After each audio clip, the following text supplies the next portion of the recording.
In the agoge, older men were often paired with adolescent boys in mentor relationships that blurred the line between education, intimacy, and sexuality. While other Greek city-states practiced forms of pederasty, in Sparta these bonds had a uniquely militaristic function. The idea was that warriors who loved each other would fight more fiercely side by side. In battle, the bonds of desire and loyalty fused, creating an army that was not only disciplined but emotionally bound. These relationships were sometimes sexual, sometimes not, but always intensely charged. For Spartans, sexuality wasn't about private pleasure.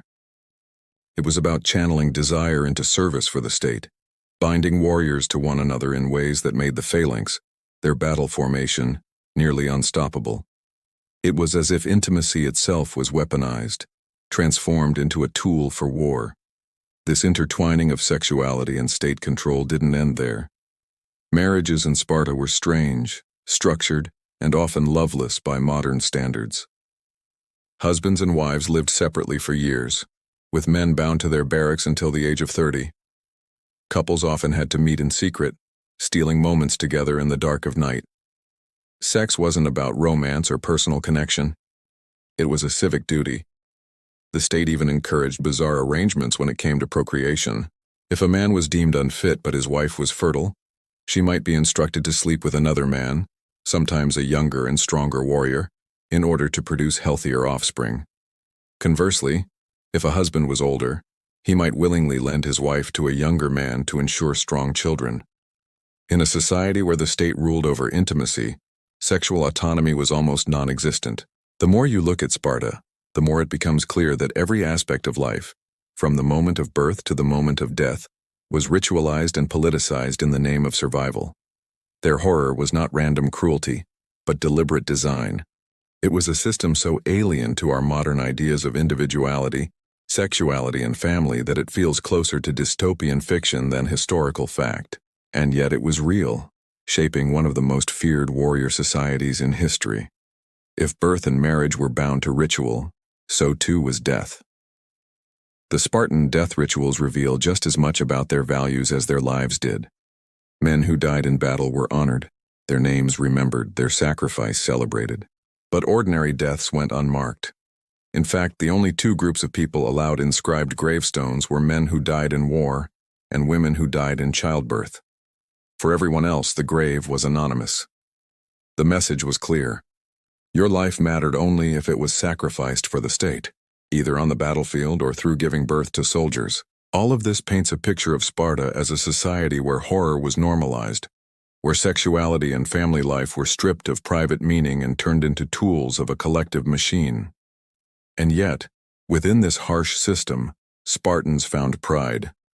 They saw their lives as part of something greater than themselves, something eternal.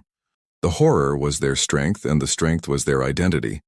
And so, as we reflect on these traditions, we have to ask, what does it mean that a society so obsessed with control and sacrifice could rise to such legendary status? Were the Spartans admirable in their discipline or terrifying in their inhumanity? Perhaps both. Their legacy is complicated and their customs shocking, but it is exactly these contradictions that make them unforgettable. Which of these Spartan horrors surprised you the most? Was it the inspection of newborns, the strange marriage rituals, or the state-controlled sexuality of warriors and wives? Let me know in the comments below. And if you want to keep exploring the hidden history of sex and sexuality, the stories that textbooks leave out but shape the human story in unforgettable ways, make sure to subscribe and join us for the next deep dive into the past. Imagine being born into a world where your very first moments decide whether you live or die. Not because of fate, not because of disease, but because your society judges you, your body, your strength, your potential, before you've even taken your first steps. This was the terrifying reality of ancient Sparta. Welcome back to our channel, where we dive into the hidden history of sexuality, ritual, and the human body across cultures and centuries. Today, we're uncovering the darkest side of Sparta, a society so obsessed with strength, discipline, and survival that it forged traditions which seem almost unimaginable today. What you are about to hear will not only shock you, it will make you rethink everything you thought you knew about the Spartan world.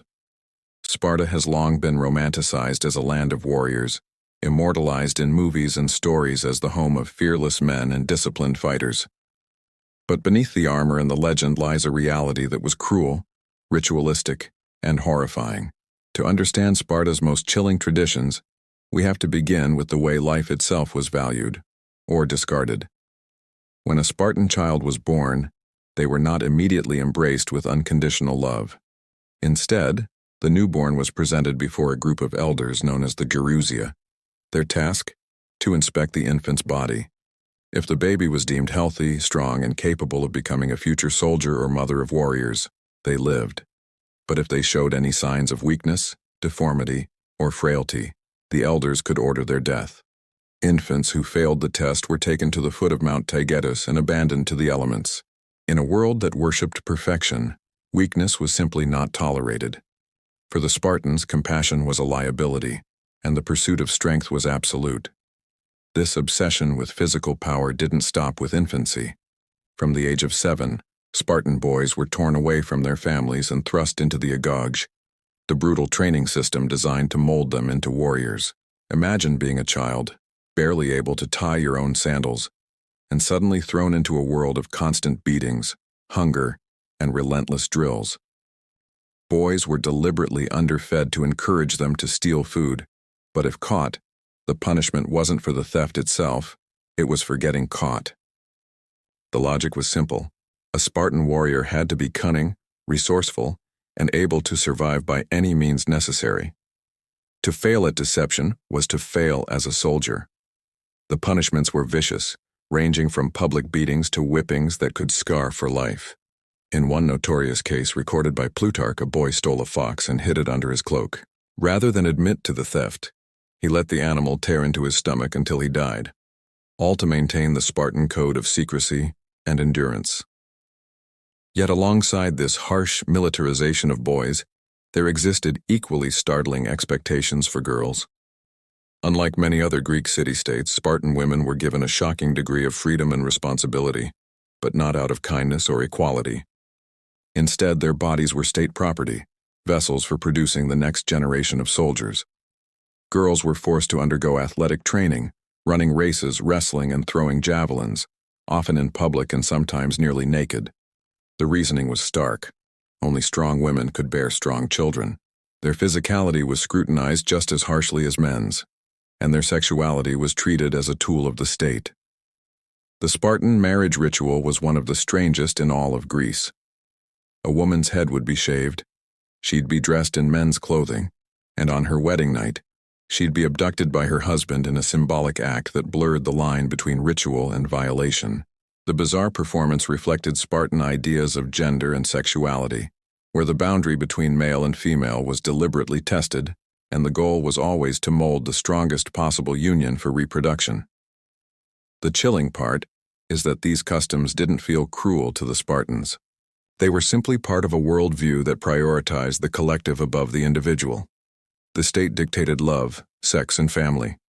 Even emotional bonds between parent and child were discouraged, because loyalty to Sparta had to override everything else. Love itself was weaponized, redirected into the rigid structures of military life.